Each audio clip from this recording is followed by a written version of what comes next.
आपने ड्राइवरों के दर्द को समझा क्या मोदी जी? आप अपनी पत्नी का दर्द नहीं समझ पाए, अपने घर परिवार का नहीं समझ पाए। आपका तो वही बात है, ना घर बसा हमारा ना घर बसने देंगे तुम्हारा। जिसकी माँ चौका बर्तन करती थी, जिसका बाप चाय बेचता था, आज 80,000 का मशरूम खा रहा है, 8500 करोड़ के फ्लाइट पर चल रहा है, और 10 लाख का सूट और 5 लाख का बूट पहनकर 24 घंटा झूठ पर झूठ, झूठ पर झूठ, झूठ पर झूठ बोल रहा है। जैसे नौकरी पेशा में मान लीजिए लोग इतना दिन लोग नौकरी करते हैं तो उनको पेंशन मिलता है, तो ड्राइवरों के लिए कानून में कोई प्रोविजन है क्या? आप उस पर चर्चा नहीं कर रहे हैं। और 80% आबादी हिंदुओं की है, और ड्राइवरों में भी 80% हिंदू हैं, और वो भी भारत के हैं, कोई पाकिस्तान से नहीं आए भाई। सब ड्राइवर जितने देखते हैं सब भारतीय हैं। तब प्रधानमंत्री तो वही वाली बात है, हाँ, ये है कि 2 करोड़ युवाओं को रोजगार देने की बात थी, आज 10 साल हो गए, 20 करोड़ रोजगार कहाँ हैं? आपने सवाल पूछा कि रुपया को डॉलर के बराबर करने की बात थी, लगातार डॉलर गिरता जा रहा है, और इनकी वित्त मंत्री कहती है रुपया नहीं गिला है, डॉलर मजबूत हो गया है। सत्ता पक्ष और विपक्ष का मतलब नहीं है, यह मतलब है हमारे देश के सारथी भाइयों का, ड्राइवर बंधुओं का। सरकार इसमें राजनीति का कोई जगह नहीं है। जगह सिर्फ इस बात की है कि अभी जो काला कानून लाया है, सरकार तसल्ली से इस पर विचार विमर्श करे, और कोई भी कानून, जैसे अब मान लीजिए ड्राइवरों का कानून आया, सजा का प्रावधान किया, आपने ड्राइवरों के दर्द को समझा क्या मोदी जी? आप अपनी पत्नी का दर्द नहीं समझ पाए, अपने घर परिवार का नहीं समझ पाए। आपका तो वही बात है, ना घर बसा हमारा ना घर बसने देंगे तुम्हारा। आप पत्रकार हो? अरे भाई हम पूछते हैं, पहले पत्रकार हो ना, ईमानदारी से बोलना। आप लोगों को भारत माँ की मिट्टी का कसम, आपको आपके माँ बाप का वास्ता, जिन छात्र नौजवानों को नौकरियां नहीं मिली 2014 के बाद, वो वोट नहीं दे रहे, किसान वोट नहीं दे रहा, देश के खिलाड़ी वोट नहीं दे रहे, देश के कर्मचारियों का पेंशन बंद हो गया तो वो वोट नहीं दे रहे, देश में महिलाएं सुरक्षित नहीं है, महिलाएं नहीं दे रही है वोट। तो भैया वोट कौन दे रहा है? जिन निकल के आ रहा है। अरे क्या पत्रकार हो यार, जब वोट देने वाला वोट ही नहीं दे रहा है, जिसके मिनिमम बैलेंस के नाम पर पैसे लूटे जा रहे हैं, जिसके आधा घंटा से पहले ट्रेन का टिकट कैंसिल नहीं हो रहा है, युवा नहीं दे रहा है, छात्र नहीं दे रहा है, महिलाएं नहीं दे रही है, पहलवान नहीं दे रहा है, कर्मचारी नहीं दे रहा है, तो वोट कौन दे रहा है? कौन दे रहा है वोट? और कैसे 400 पार हो जाइएगा भैया? 20 लाख ईवीएम चुनाव आयोग से गायब हैं, और खुद प्रधानमंत्री जी ने ईवीएम के बारे में बोला था। अगर वो बात गलत है तो प्रधानमंत्री जी पर कार्रवाई होनी चाहिए, चुनाव आयोग को एफआईआर दर्ज करानी चाहिए कि प्रधानमंत्री जी ने ईवीएम के बारे में गलत बयानी क्यों की।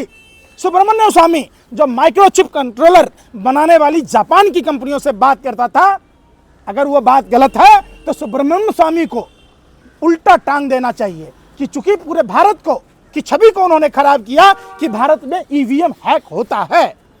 आप बताओ, फिर वही वाली बात कहते हो। आप लोग पत्रकार नहीं हो, आप प्रधानमंत्री को शीशा दिखाने का काम नहीं करते। आप सुनो रे भाई, सुनो रे यार, सुन तो लो। अरे भाई आप रोटी खाते हो ना, रोटी खाते हो, पत्रकार का क्या काम है? रोटी गोबर का खाते हो कि गेहूं का? नहीं, हमको लगता है गोबर का खा रहे। अच्छा मोदी जी कहाँ से दे रहे हैं? सुनो, अरे मोदी जी अपने नाना के घर से दे रहे हैं कि मामा के घर से? अरे हमारा ही टैक्स का पैसा है ना भाई। आप ये कहो कि मोदी जी 80,000 का मशरूम खा रहे हैं और 8500 करोड़ के फ्लाइट पर चल रहे हैं? बाप ने पढ़ ली, हम बाप मरान दे रहे में, बेटा का नाम पावर हाउस, जिसकी माँ चौका बर्तन करती थी, जिसका बाप चाय बेचता था, आज 80,000 का मशरूम खा रहा है, 8500 करोड़ के फ्लाइट पर चल रहा है, और 10 लाख का सूट और 5 लाख का बूट पहनकर 24 घंटा झूठ पर झूठ, झूठ पर झूठ, झूठ पर झूठ बोल रहा है। फिर आप उसमें गलबहियां कर रहे हैं। वाह, आपको सवाल पूछना चाहिए कि 2014 से पहले आपने जिन जिन बातों को रखा था, आपने कहा था कि हर सांसद आदर्श गांव बनाएगा। आप पत्रकारों का काम था जाकर बनारस में देखना कि खुद प्रधानमंत्री जी चिराग तले अंधेरा, बनारस में काशी लोकसभा क्षेत्र में क्या 50 गांव आदर्श बने?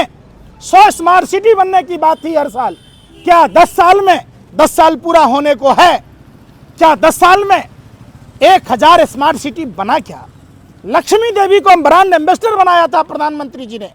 लक्ष्मी देवी उस केवट समुदाय की विधवा बहू है जो प्रभु श्री राम हम सब सनातनियों को भव से सागर पार कराते, उस प्रभु श्री राम को नदी पार कराने वाला केवट उन समाज की विधवा बहू लक्ष्मी देवी, जिसको ब्रांड एम्बेसडर बनाया था।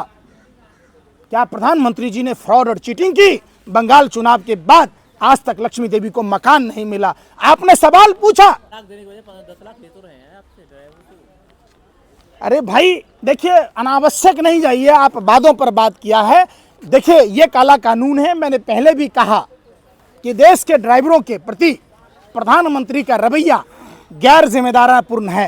प्रधानमंत्री जी, आपने जैसे किसानों से माफ़ी मांगी वैसे ही देश के ड्राइवरों से माफ़ी मांग लीजिए, नहीं तो वो दिन दूर नहीं, वो दिन दूर नहीं कि आपको इन चुनावों में छठी रात का दूध याद करा देगी पूरा देश ड्राइवरों के साथ। जिस प्रकार से किसान कानून लाया गया उस प्रकार से ये भी लाया गया, दोबारा माफ कर देंगे, यानी कि वापस ले लेंगे तो जनता खुश होकर दोबारा वोट करेगी बीजेपी को, यही कारण। देखिए प्रधानमंत्री ने एक चाल चली है।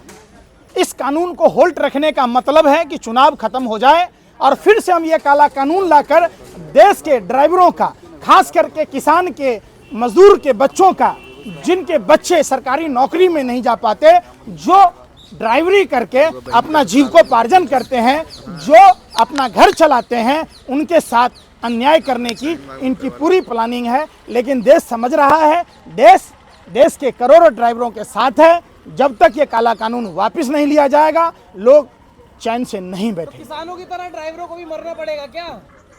देखिए ड्राइवर, हम एक ही बात कहते हैं, 3 दिन में ही सरकार ने देख लिया है और ड्राइवरों को मरने की ज़रूरत नहीं है।